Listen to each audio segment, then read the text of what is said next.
انجمن کی یہ کوشش رہتی ہے کہ جب موقع ملے ہم ان ایشوز پر بات کریں، ان پرابلمز پر بات کریں جو کہ ہمارے سماج اور ہماری سوسائٹی کو درپیش ہے۔ اور آج آپ دیکھ رہے ہیں کہ سب سے بڑا چیلنج ہمارے سامنے ہمارا سماج ہے، ہماری سوسائٹی ہے۔ تو میں ایک بار پھر تمام جو ہمارے مہمانان گرامی ہیں ان کا شکریہ بھی ادا کرنا چاہتا ہوں، اور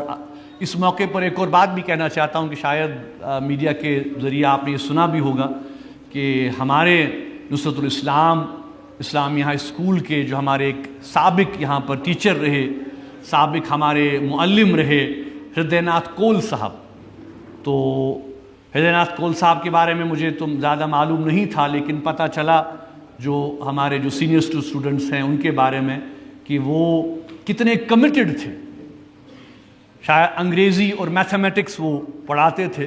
اور کتنا ان کا کمٹمنٹ تھا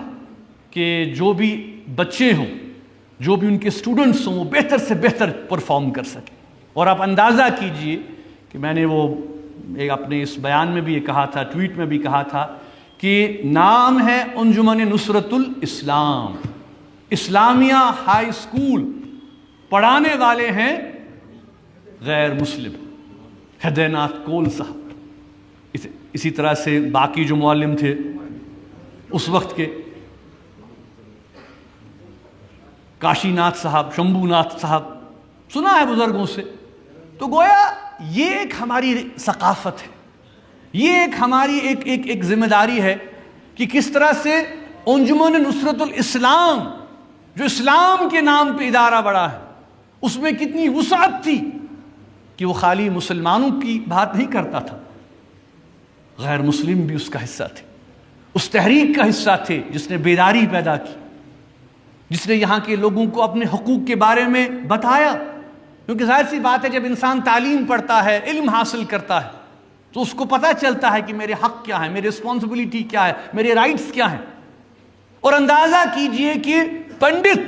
برادری کے لوگ اٹینڈنس مارک کرتے تھے،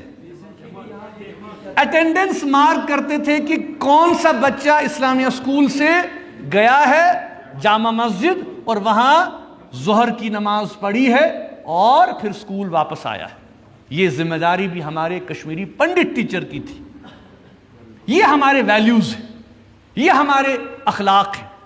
یہ ہماری ثقافت ہے، اور یہ ہمارا دین ہے، یہ ہمارا مذہب ہے،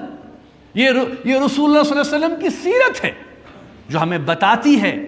جو ہمیں آگاہ کرتی ہے کہ